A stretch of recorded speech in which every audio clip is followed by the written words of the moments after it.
Assalamualaikum warahmatullahi wabarakatuh. Saya M. Saifur Rahman dengan nomor NIM 181101022.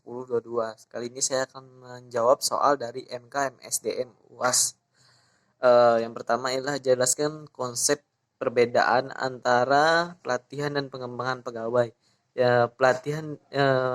Konsep pelatihan itu di mana ditujukan untuk meningkatkan kemampuan kerja, itu di mana dalam pelatihan itu diajari tentang kemampuan dan keahlian seseorang, tenaga kerjanya. Di dalam pengembangan pegawai di mana ditujukan untuk menyiapkan individu seorang untuk mengemban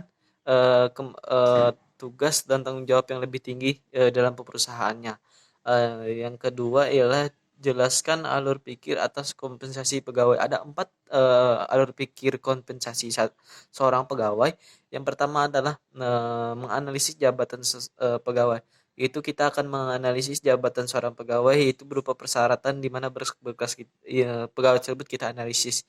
Yang kedua adalah mengevaluasi kinerja pegawainya, di mana kita akan mengevaluasi kinerja pegawai tersebut dalam perusahaan itu, di mana kita akan memperbandingkan kinerjanya selama 1 bulan yang dulu atau yang sekarang.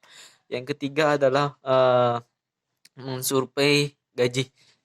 Kita akan mensurvei gaji di dalam perusahaan secara umum antara perusahaan satu dengan perusahaan yang lainnya. Yang terakhir ialah menentukan gaji. Kita akan menentukan nilai gaji seseorang berdasarkan poin-poin yang sudah dia kumpulkan atau kinerjanya selama dia bekerja dalam perusahaan tersebut. Selanjutnya nomor 3 ialah mohon sebutkan muatan analisis jabatan menurut Peraturan Menteri Pendagangan Aparatur Negara dan Reformasi Birokrasi Nomor Tahun 2020 ini tentang pedoman analisis jabatan dan analisis beban kerja. Ada beberapa muatan yang saya analisis dalam pasal ini.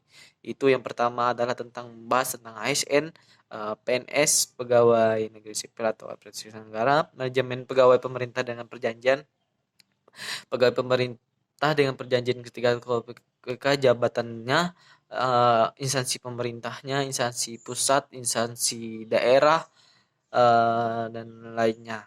Itulah jelaskan tentang pengertian pegawai ASN, manajemen ASN atau PNS.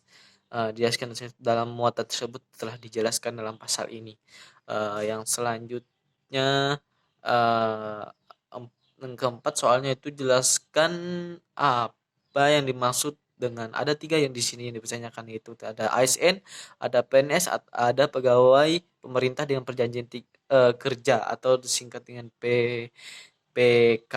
Yang pertama adalah aparatur sipil negara. Aparatur sipil negara atau kita kenal dengan ASN ialah suatu kerja pegawai-pegawai di mana yang bekerja dalam instansi pemerintah. ASN ini terdiri atas pegawai negeri sipil dan pegawai pemerintah. Yang kedua adalah PNS atau pegawai negeri sipil. Pegawai negeri sipil ini suatu pekerjaan yang diangkat oleh pemerintah dan berwenang diangkat oleh pemerintah, di mana pekerjaannya sesuai undang-undang yang berlaku. PNS ini di luar dari PPK dan P3K. Yang terakhir adalah PPK tadi. PPK adalah eh, pegawai pemerintah dengan perjanjian kerja.